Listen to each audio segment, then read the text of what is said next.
Please take a seat, sir, if you're coming for the speech. There you go. Thank you, sir. Just making sure you answered. Excited. All right, so you got them all. Okay, so not looking at the camera. So I'm going to talk to you guys today. Actually, I'm going to let you know about taxes. So let me start out first by asking you a couple of questions.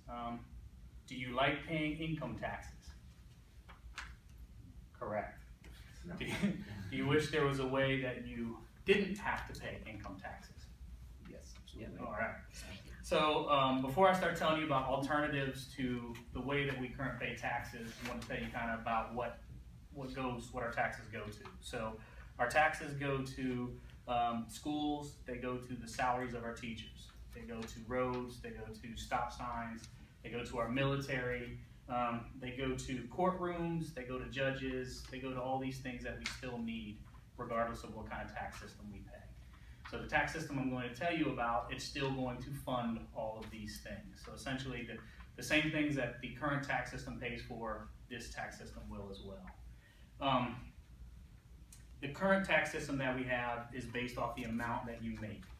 So if you make X amount, you're taxed this much. If you go into a higher tax bracket, you're taxed at a different level.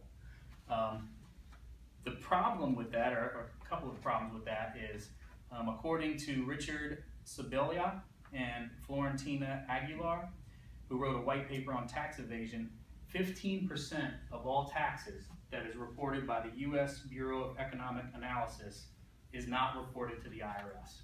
So what that means is 15% of all the income that individuals in this country are making is not taxed under our current tax system. So it's hidden somehow.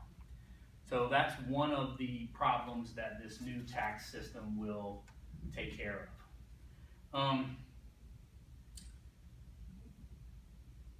So one of the things that this new tax system focuses on is fairly taxing everyone, trying to get everyone paying the same amount or percentage of tax, no matter what your income is.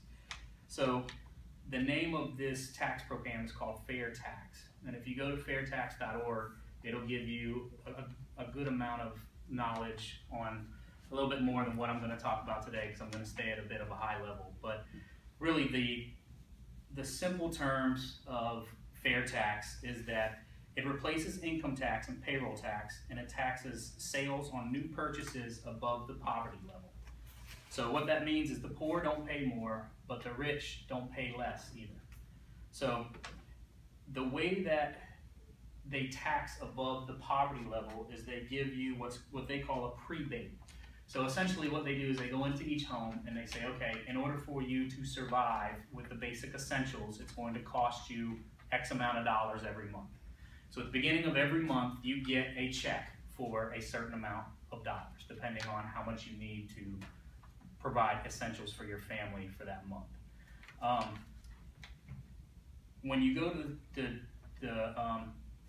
the register to purchase anything new, you get the flat tax on any new purchase. So everyone that goes to the register pays the exact same tax, regardless of how much income you make. So this prebate now gives you money in the beginning of the month so you can pay for the essentials. If you go over what they're calling the poverty line, then you would pay the full amount of taxes based off those purchases. So in other words, if you buy expensive cars, then you essentially go over that poverty line, you pay taxes on that. If you buy expensive clothing, Prada, stuff like that, you go above the poverty line, you pay full taxes on that. If you buy a new Mac every month, you would essentially pay a full tax on that because that would go over your poverty line. So the essential simple truth of this is the more you spend, the more you're taxed. So that the people that are rich and can afford it, they're just taxed because they can go above that poverty line every time. So this tax would solve a couple of different things. First off, it would stop people from hiding money. It would abolish the IRS. It would abolish complicated tax forms, and it would abolish individual audits. Essentially, what would happen is every time you buy something, the state would then collect those taxes, and at the end of each month, the state would provide those taxes to the Treasury Department. So everyone has to live, everyone has to buy things, so everyone's going to get taxed. Now, this tax process does not come without its drawbacks. And Holly Mannigan of MoneyCrashers.com wrote a pros and cons article and put down some of these negatives. So I don't want to sugarcoat it too much to let you know that this is the best and it will solve everything, because it won't. But some of the negatives that Holly talked about were the tax really depends on spending. So if you make $3 million and you only spend $100,000, then really, you know, that $2.9 million is not taxed. I have to agree with Holly on this, that could be a problem.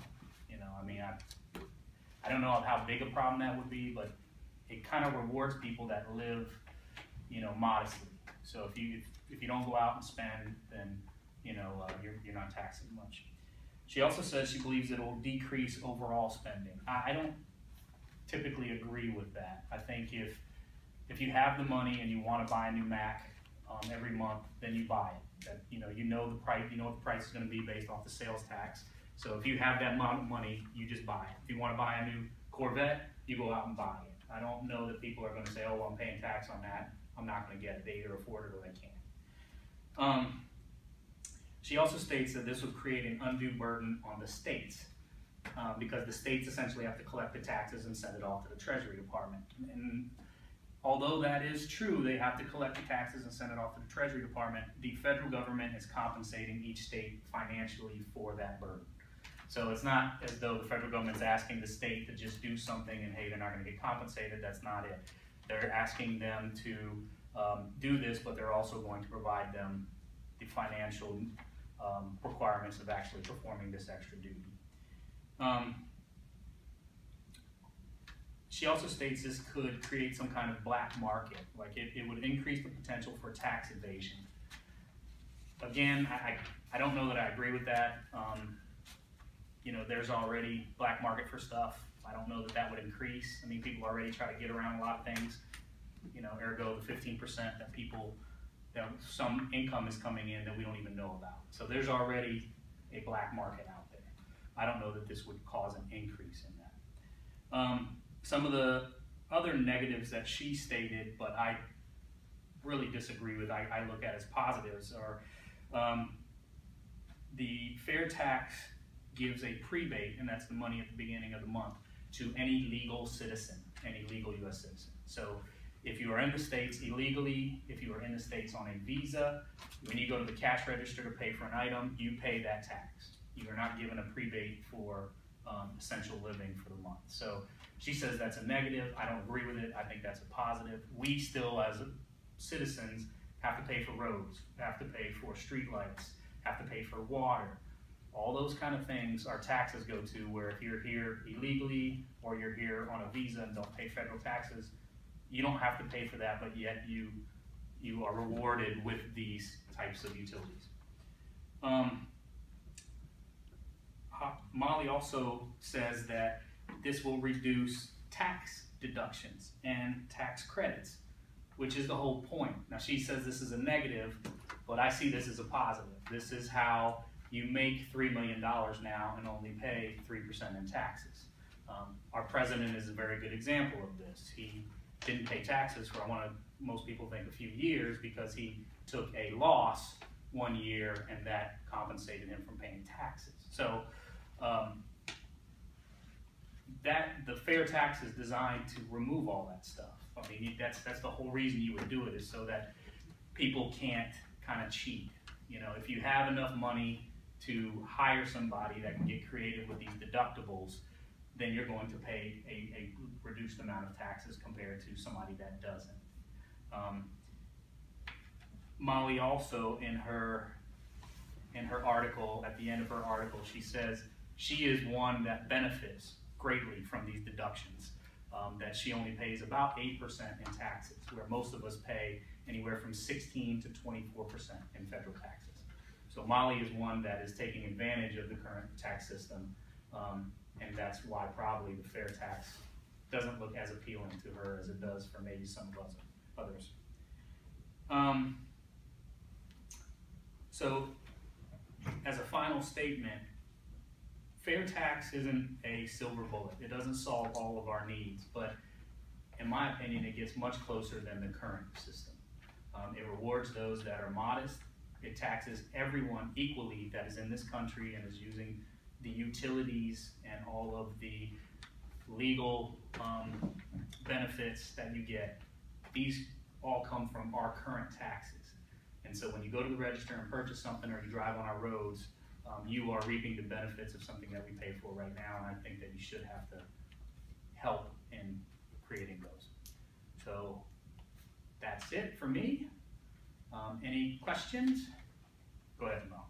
So, you know, this sounds really good. You know, why is it not a law yet? It's still very tricky. So they're talking about they don't want to have taxes on certain items, maybe like food, gas. And also there are a lot of the wealthy individuals in America are able to really take advantage of all the benefits or all the deductions that are in place currently. And those are really the people you're trying to push this amendment through. So they don't want to see it go, because you know they're essentially going to have to pay just like everybody else, and that's not something that really benefits them very much. Did you say how spending would be tracked? How spending? Yeah. So if you say that for me to purchase, I get a rebate at the beginning of the month, right?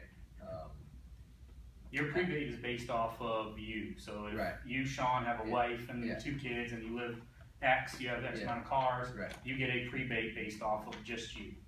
Now, when you go to pay, so that say you get $1,000. Now, that $1,000 in the eyes of the government is going to provide the essentials for you for the month. So when you go to the cash register, you can either pay out of that $1,000 that you have, or if you're not buying essentials, you're going purchasing something outside of the poverty line, then you would, of course, be taxed.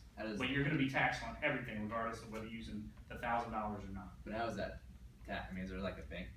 How would the idea work? Would there be like a bank account that I'm pulling from, or is Social Security tied to my credit card? Now, Social Security and everything aren't touched, so you're still going to pay Social Security. But essentially, what will happen is when you get to the cash register for whatever you're buying, everything that you're throwing through the cash register is going to be taxed the same. They don't care really who you are. So that $1,000 that you get, I don't know what the formula is for that, but whatever they determine your prebate is, you can use that money to buy the essentials. So really, when you're not being singled out as far as taxes. Everybody gets taxed, whatever it is, 20% at the register. How you're recouping that is the prebate. How does, I guess, so my final question would be, how does the government know that I'm spending X amount of dollars on this item? They don't. They say that based off of X, Y, and Z, your essentials are going to cost you this much per year. I mean, per month. So they have no idea actually what you're spending that. They're just saying, hey, it's going to cost you this much to buy food, it's going to cost you this much for whatever it is, gas, it's going to cost you this much for rent, so on and so forth. Yeah. On this fair tax program, what do they consider the poverty line? It's gonna move depending on your circumstances. So if you're a single mother with 5 children, it's going to be a certain amount. If you're a single guy that has no children and doesn't own a home or anything like that, it's going to be at a different level. So that's the way there's still going to be an adjustment as far as who gets X amount of the prebate. So that way it doesn't negatively affect people that don't make as much money, because their prebate's going to be a little bit higher. So how will that impact the income taxes each year, especially when you talk about a family of 1 or 2 or kids? Essentially, there is no income tax anymore. Oh. So you still got Social Security, you still got Medicaid, but you don't have a income tax. So will this cover all sorts of taxes, property taxes, not just? No, just federal income tax. That's it. Yeah. No, the state can still tax you. The homeowners association, everything like that can still tax you. Do you see this happening in our lifetime? I don't think so. It hasn't gained as much traction as most people thought it would. I think, like this woman in here, Molly, pointed out, there's still a lot of questions. It's still very complicated. They still don't know how businesses are going to be recouped. Another one of the negatives are the any type of non-for-profit or charitable organization, because right now if you donate to a charitable organization, you can take that, you can deduct that. So the charitable organizations don't quite like it. They think their revenue is going to be reduced.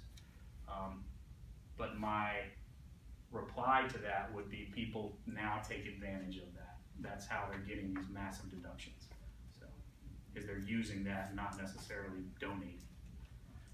So, but that's when I was up in Washington, one of the loopholes that I learned about was these people have a charity event, and it'll cost you $1,000 to buy a plate for this charity event, but then it really goes to a senator's political party or something like that, and part of it goes to some kind of charitable organization. But the majority of the money really doesn't get where it should. Any other questions? All right. Amberly's going to do the Q&A. Thank you. Thank you.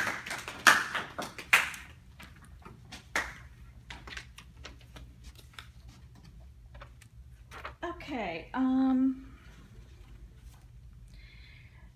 just a couple questions. One is, what did the speaker do well? For instance, organization, delivery, use of audiovisual aids, etc. Delivery? Yeah. Delivery was good. good. It was excellent. Yes. Anything else?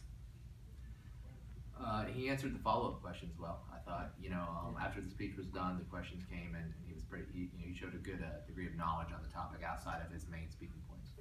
He cited references, which was good. Okay, anything else? He was very engaging. He wasn't fidgety with his body language, because he was kind of embracing and just touch and go, looking off of the paper and giving eye contact to the audience. Okay. And he was dressed very well for the occasion. Okay. All right, final question. What does the speaker need to improve? He didn't move around much. He stayed in the same spot. It would have been good to see him just move up and down and still maintain eye contact. I think a primary introduction, we kind of went right into it. Someone else mentioned the title of the speech, but understanding kind of how he came from or his reasoning for bringing this approach or why he's discussing this topic today. Too many ums and too many so's. That's what I was going to say.